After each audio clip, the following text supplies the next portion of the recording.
Many historians say U.S. President Ronald Reagan helped defeat the former Soviet Union and end the Cold War. Reagan's efforts included giving support to rebel groups fighting the Soviets in Afghanistan in the 1980s.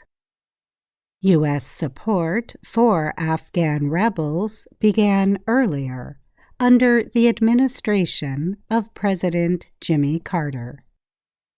Carter ordered secret, non-lethal aid to rebel groups 6 months before the Soviet invasion of Afghanistan. The Soviet Union invaded in December of 1979.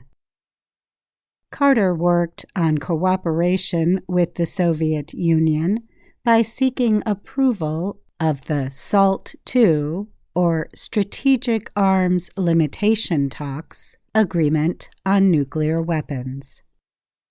At the same time, his policies and statements pushed against Soviet goals.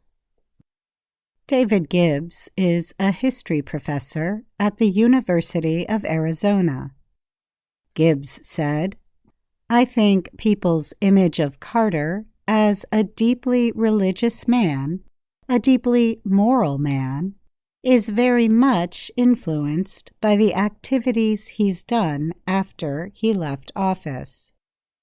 But he definitely had a side that was very willing to use force, including nuclear weapons."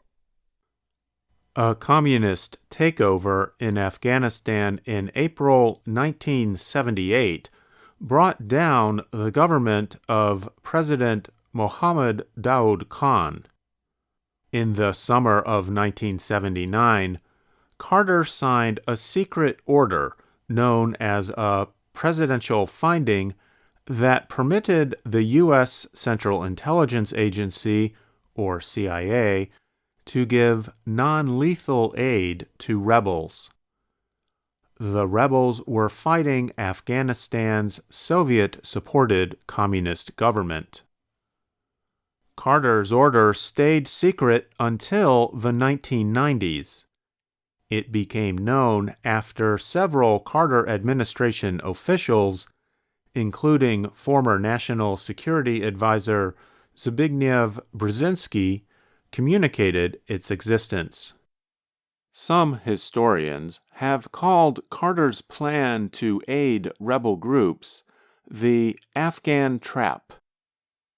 They said the trap aimed to force the Soviets into a long war, similar to America's fight in Vietnam during the 1960s and early 1970s.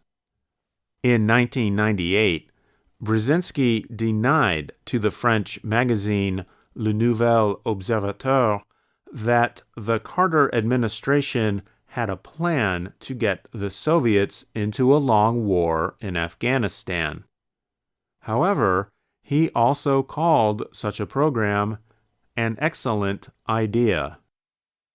Connor Tobin is an historian at the University College Dublin in Ireland, who has studied the Afghan trap idea. He said most experts do not believe the aid was part of a plan to make the Soviets fight. Tobin said there is not enough evidence to support the Afghan trap idea. Tobin also said the Carter administration decided to first wait to see how the situation in Afghanistan would develop after the 1978 government overthrow. But that policy ended with the kidnapping and killing of U.S. Ambassador Adolph Dubs in February of the next year. Brzezinski then ordered a new plan for Afghanistan. Tobin said Brzezinski asked an administration official to consider the question, Should we help any insurgents? Tobin said U.S. government officials thought military aid to rebels would cause a strong Soviet reaction. This judgment led the Carter administration to give non-lethal aid instead. The decision-making process demonstrated caution rather than an effort to induce an invasion, Tobin wrote. Tobin wrote in an article, The Myth of the Afghan Trap, about the concerns of U.S. officials. He said, instead of trying to push the Soviets into a fight, Brzezinski worried the Soviets would slowly expand their power in Afghanistan. The objectives in mid-1979 were essentially to do something, anything, to counter the Soviet advance in Afghanistan, Tobin said. In 1979, another development raised concerns in Washington. Even if Carter did not want armed conflict in Afghanistan, he took a strong position against Soviet efforts to control the Persian Gulf. That body of water lies between Saudi Arabia and Iran, two major oil producers. During a speech to the U.S. Congress in 1980, Carter warned that the U.S. was prepared to use any means necessary to prevent a Soviet takeover of the Persian Gulf area. On December 28, 1979, the day after the Soviets invaded Afghanistan, Carter gave permission to supply weapons and training for the rebels. Carter lost the 1980 election to Reagan, who mostly continued Carter's Afghan policy for several years before greatly increasing the secret aid program.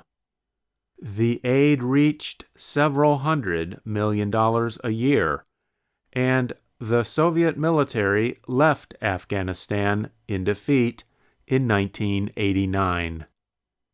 Jimmy Carter died at the age of 100 on December 29, 2024. I'm Andrew Smith. And I'm Katie Weaver. Many historians say U.S. President Ronald Reagan helped defeat the former Soviet Union and end the Cold War.